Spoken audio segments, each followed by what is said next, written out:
มีอยู่บ่นี่มีอยู่ โอ้ยเนาะมันบ่ได้เกลือแต่หึงเลยเนาะชื่อแนวใดก่อนนี่นะเรียบแล้ว แอนจำชื่อบ่ได้ใช่ไหมเอาให้แล้วจำชื่อได้เลยบัดนี้ตั้งเป็นแนวนี้ดีเนาะอันนี้เนาะโอ้เอามาพริกนี่ลายเราสมเราว่าถามว่าอยากให้ดิเราได้นี่เนาะนี่เลยนี่เนาะคักดีเนาะอันนี้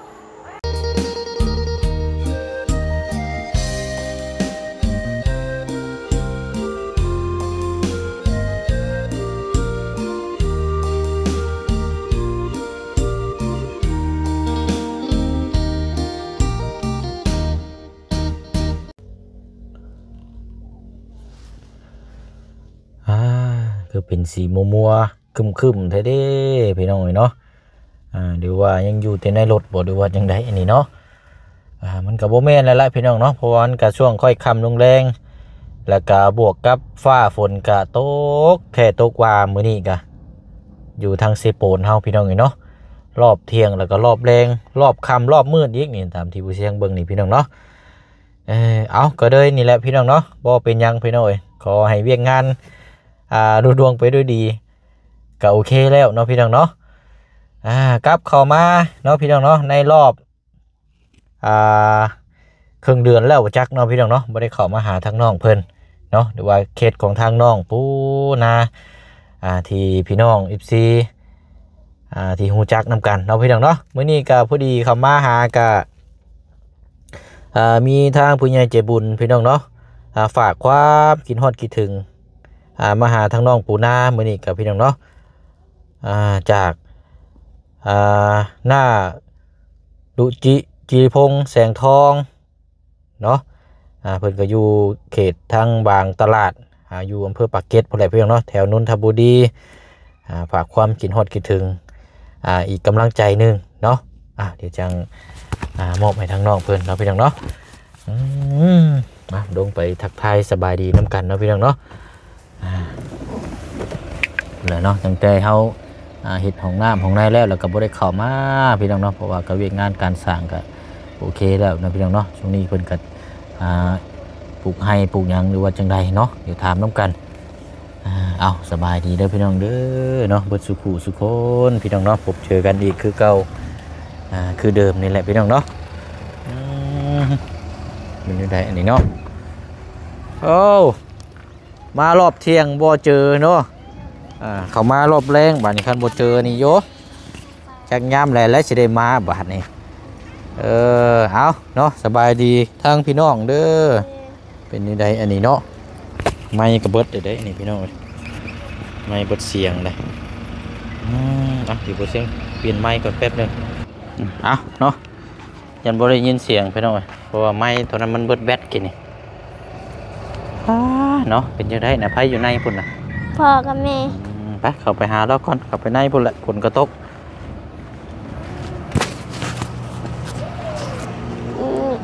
หวานนี่เนาะป้ากันกลุ่มยังได้นี่โอ้โดยเอาเนาะกลุ่มแฮก็ใครอยู่ดอกแนวหาอยู่หากินอยู่แบบนี้เนาะใครอยู่แบบนี้แนวสิอิ่มท้องโอ้เห็ดแฮเนาะกุ้งแห้งขาดน้ำขึ้นนี่หาบ้านปลาได้นี่เนาะอยู่แถวเซนี่อยู่ดีไม่แห้งบ่บ่เสียงก็คือเก่าหั่นแหละบาดเจ็บบาดป่วยกับบ่ถึงกับอยู่ดีไม่แห้งปานใดเห็นลงคลิปว่าโอ้ยบ่สบายแม่ลงเปรี้ยวแม่นไปหาหมออะไรคือในคลิปหั่นแหละแม่นตรงนี้กับช่วงเจ็บป่วยกันสิว่ากันเนาะเป็นยังไงเนาะช่วงนี้ก็ไปเฮ็ดเวียกยังช่วงนี้เฮ็ดเวียกไปนำให้สักให้ลำให้โดยเอาแห้งปลาเพิ่นอยู่แกงแปรแล้วก็นำให้เอาชวนเอาหน่อยนึงกันแบบไปซอยนะนี่เนาะโดย มันสิเว้ากัน หนึ่งแหละ อืม ถ้าบ่แจ้งอยากกินบ่บ่พริกว่าใครจะปิดให้ โอ้ยบ่หรอกล่ะอย่าหรอก บักพริกลายใช่บ่ ลาย ว้าย บ่ได้กิน พอได้กินอยู่เนาะ เลย อ๋อ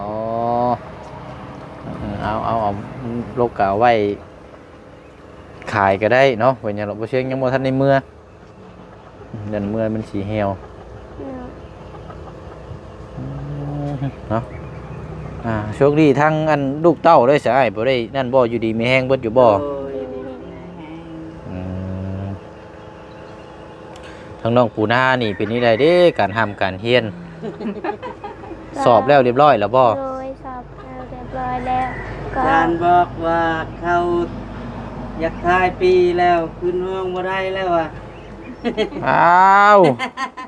เฮ็ดแนวไหนฉบับนี้ ขึ้นห้องบ่ได้ก็ได้ อยู่ห้องเก่าก็ได้ บ่หนึ่งบ่ เลย วันหนึ่ง สองปีอยู่บ่หนึ่งสองปีอ้ายเนาะเออ เอาแล้วเฮ็ดอะไร ถือว่าหยุดพักเฮียนแล้วช่วงนี้เนาะ เลย มีแต่ว่าอันเฮาปีหน้าเนาะอืม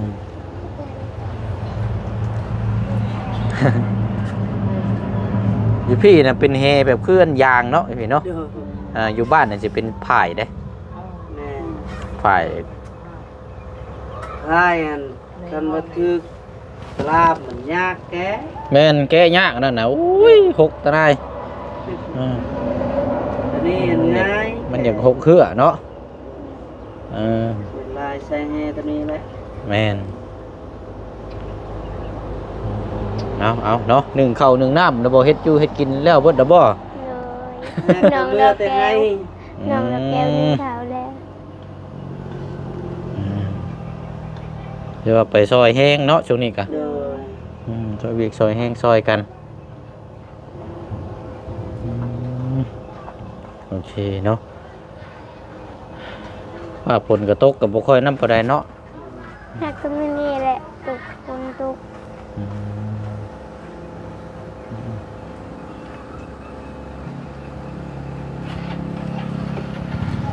เนาะใช่อันนาหมูได้เป็นนี่ได้เกลืออยู่บ่เดี๋ยวนี้นะ มูยเงินเกลือแล้ว ฮะบ่แล้วบ่แม่นว่าเงินเด้บ่ห้ำพุ่นใดหมูเลยต้องกินกินเงินบ่ใช่บ่แม่นเด้หมูก็ต้องกินห้ำเนาะ ก็มีห้ามเลย แต่ว่ายังอยู่บ่ ยัง เมื่อวานชื่นนี่ไปคายผัก ใช้พักอยู่บน บ้าน ด ด ง ง อ๋อ ชื่อเกลือ ไปขายพักเจ้าใช่บ่ไปขาย ใครนี่แหละไปเอา โอ้ยได้เท่าไหร่เด้อบาดนี้ 90,000 เอาชิปแหละก็เหมือนซื้อเกลือ ชื่อเกลือชื่อนี่ ซื้อเกลือซื้อมีเนาะเบิดพอดีเลย เลย ชื่อแป้งเย็น อืม นั่งแล้วบ่ เนาะเอาขึ้นไปเอาหมูมาเบิ่งอยู่หาเนาะเป็นที่ใดเนาะ เลย จะว่าสลบแล้วบ่จัก ดูแล้ว มาเกลือเพิ่นได้เห็นเนาะห้ามมาเกลือเด้อ เลย อ่า เปิดตาก่อน เอาเนาะโอ้มีหยังอันนี่ หมากพา บ่ ย มักยัง อืม เอามือกิน ของแซ่บแล้วนี่ โดยให้ปูเฮาทุกอย่าง โอ้ยของแซ่บแล้วนี่หมักไฟหมักแง้วแดงๆน่ะหมักแง้วบ่มีบ่อ้าย บ่มีอยู่นี่ อืม เพราะนั้นมันส้มบ่ ผมแห้งแล้วเนาะ แม่ อืมนี่อยู่บ้านอดรนี่เด้อนี่ก๊กหนึงเขาเห็นอยู่เดินเข้าไปหาทางนอกน่ะลูกแค่ลูกว่า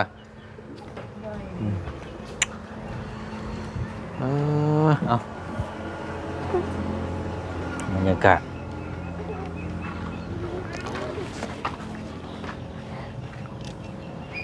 ช่วงนี้ก็มีแต่นี่แหละเนาะ ถ้ากลับกันแวกเขาให้ปูไปเอาอยู่เป็นแปรในบ่ทักเซอยู่ชวนลูก นี่ ลาย เพราะหมากอันนี่อยู่บ้านเขาก็มีอยู่พอได้กินอยู่มีอยู่ ติ่ว อืม จนเหลืองหมดเลย ใช่นะ นี่อืม มีอยู่บ่นี่ มีอยู่ โอ้ยเนาะมันบ่ได้เกลือแต่หึงเลยเนาะ เลย ชื่อแนวใดก่อนนี่น่ะ บูแล้วเรียบแล้ว จำชื่อบ่ได้ช่ำบัดนี้เนาะ เลย โอ้คำบ่ได้เกลือนี่แม่นจำชื่อบ่ได้เลยอ่าอืม เรือชุดอันนั้นลุงเฮิมเข้ากับเบาไล่ตอนเราสิกลับนั้น อ๋อ และก็ซื้อ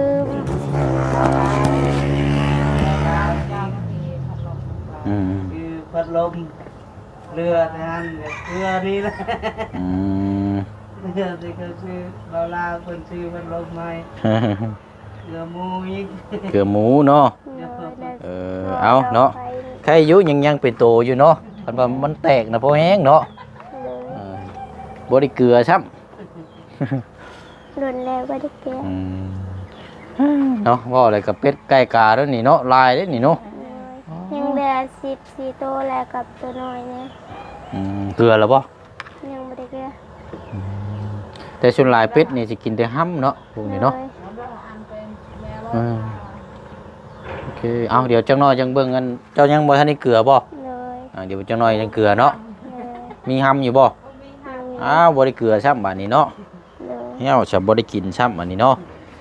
เอาบ่เป็นหยังบ่ได้เกลือเป็ดก็เกลือหมูก็ได้เนาะ เลย มันจึงอิ่ม โอ้เอาเนาะว่าสิเข้ามาใจเมื่อวานนี่บัดมืดแล้วก็มาตอนเที่ยงมื้อนี้ก็มาก็บ่เจอมาก็บ่เจอบ่พบบ่เจอซ้ำพี่น้องเอ้ยก็เลยมาตอนนี้แหละบัดนี้เนาะว่ายินทางกันหน้าเพิ่นบอกว่าช่วงตอนแรงๆน้องเพิ่นจังอยู่ว่าซั่นแสดงว่าโทรติดต่อหากันบ่ เลย เพิ่นฝากให้ซื้อไก่เนี่ยแล้วก็ฝากเงินซื้อพัดลมเนี่ย อืมเอาพัดลมอยู่เฮือนนี่บ่ได้มีบ่ มีสอง มีสองโตะ เลย เบาลาคนซื้อมาให้พ่อคนพาก บัดนี้บัดนี้ก็สิซื้อใหม่อีกซั่นบ่ บ่ยังเหลืออยู่ มีแล้ว อ๋อนึกว่าสิซื้อเพิ่มอีกซั่นล็อก บ่ อ๋อบ่ได้ซื้อเพิ่มเนาะ เลย อืม ยังดีอยู่ เอาสั่งพ่อราชเนาะทั้งหน้าเพิ่นบอกว่าจำนวนนี้เอาไว้เกลือหมูว่าซั่นเนาะโอเคเนาะเอาเดี๋ยวลูกเด้อจำนวน1 ล้านกีบโอ้ยสิได้หึงเติบอยู่ดอกเนาะเอาลูกเดี๋ยวจ้างกันขอบมุกขอบใจทั้งพ่อเพิ่นเนาะเอาเกลือเลยบาดนี้เนาะหรือว่าสิแบ่งไว้ก่อนบ่ แล้วแต่เริ่มมอบไปแล้ว เกลือรถนะ ฮะ เกลือรถนะ เกลือเลย เลย ยังอิ่มเนาะ เอาเกลือกับเกลือฉันเนาะโอ้ยยิ้มแล้วนี่เนาะ เลย เกลือเลยยิ้มแล้ว จือแลซีโซกนะ ฮะ จือแลซีเป็นพอเสียงว่าโซกเด ชื่อบ่ เลย แอนเอาให้แล้วจำชื่อได้เลยบัดนี้ตั้งเป็นแนวนี้ดีเนาะอันนี้เนาะโอ้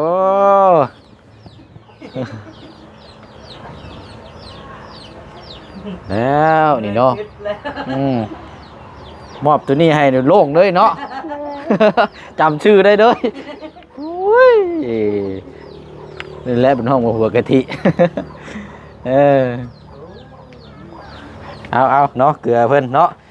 เป็นเงินจำนวน1 ล้านกีบทั้งหน้าเพิ่นฝากมาให้หรือว่าให้ใส่หมูหรือเวลาจำเป็นอะไรใส่จ่าย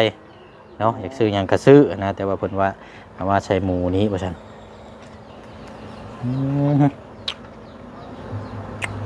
สมแพ้เนาะ ยังบริสุทธิ์ หมักไฟสมแห้ง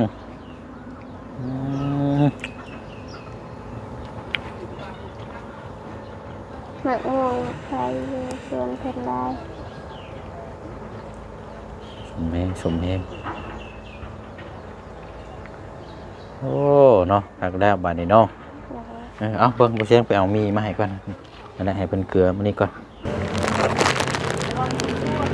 เอาใส่เกลือแล้วเราอ่ะ เลย โอ้ไวแท้เนาะเอาอันนี้มี ขอบใจเด้ เอา เอาไว้ต้มเนาะบ่มีถุงใส่ช่ำเอาแบบนี้เลยแล้วแหละ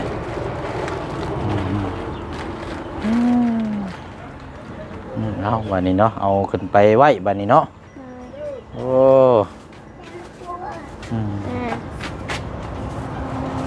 ยังบัดนี้ นี่ให้มาไฟนี่ หมก แหละ ไฟบ่ เล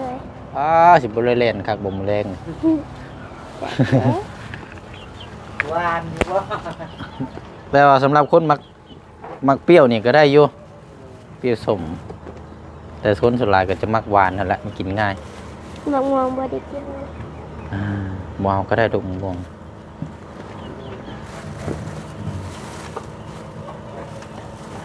ตอนที่เราดักไว้ รถถีบนี่ก็ยังขี่ได้ปกติอยู่บ่ ได้ อ๋อ เดือนหนึงตีนสอด อันน่ะเป็นหม่องจับหม่องหยังก็บ่ได้ฮักบ่ได้รุดหยังบ่ บ่มีแต่กระดิ่งนั่นแหละ เพราะว่าเฮาขี่แล้วเฮาเช็คเด้เนาะนี่แหละดีตรงที่ว่าเฮาขี่แล้วเฮาเช็ค ให้เป็นผู้เบิ่งให้ ปกตินี่รถถีบนี่เต็มที่นี่1 เดือนนี่ไปเบิดเลยได้เพราะว่าส่วนหลายนี่ขี่อย่างเดียว แต่ละคนที่เคยมอบมาให้นี่ขี่อย่างเดียวก็หมุนเราบ่เคยเช็ค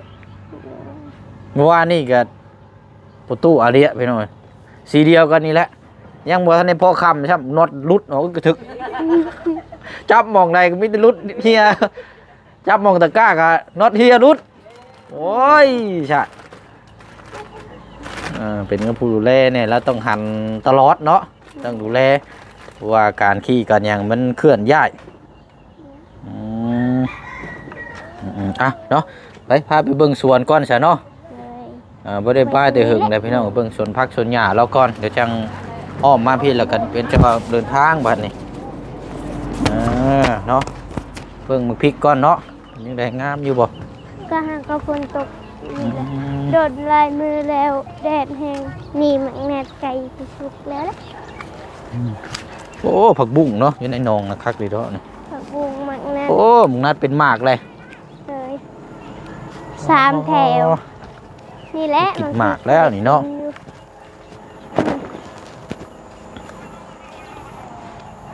โอ้แม่นี่โดยเนาะมึกพริกนี่เนาะลายเราสมเราว่าถามว่าอยากให้เดี๋ยวเราได้นี่เนาะ เลย นี่เลยนี่เนาะคักดีเนาะนี่แต่ว่าหมักแก่หมักนั้นมันคือเน่าไปนั่นน่ะ มันเน่าฝนบ่ตกโดนแล้ว เดี๋ยวมันอยากเน่าเนาะ เลย อันนั้นหมักพริกอันอยู่พุ่นได้ฉงามอยู่บ่ลูก อยู่น้ำเซ อยู่สวนน้ำเซนะ งามอยู่ อ๋อโรคแบบนี้บ่ ลูกแบบนี้แหละเหตุการณ์นำนาสาว บ่ได้นั่นนี่เนาะ เลย งามให้อยู่พุ่นกันเนาะ นี่แหละคุยแล้วก็เอากล้วยแม่ค่อยปลูก เป็นหมากแล้วบ่ เลย เนาะผู้มะเขือ อย่างเงี้ย มะเขือยาวเนาะ เลยหลายแล้ว โอ้พี่น้องมะเขือยาวมะเขือเปาะเป็นหมากเต็มหมดเลย จะเมื่อเราว่ากันพอเสียงเข้ามานะเก็บให้มาปิดเลย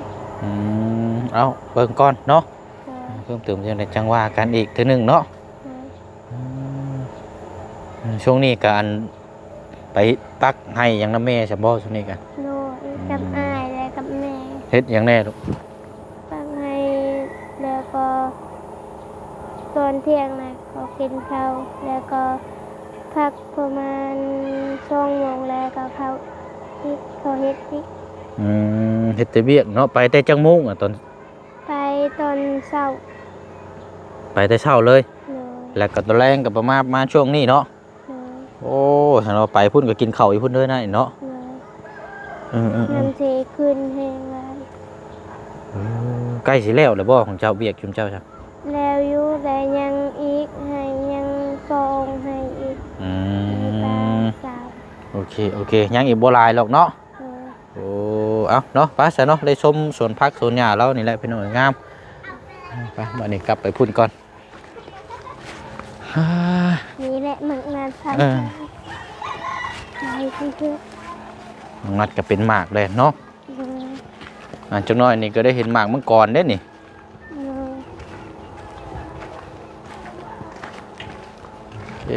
เนาะเอาบัดนี้เนาะยังบ่แล้วบ่ทางนี้เนาะ ยังชุมช่วยกันอยู่เนาะโอ้ยพุ่นละกินข้าวก็ดึกพุ่นละจุมเฮาน่ะ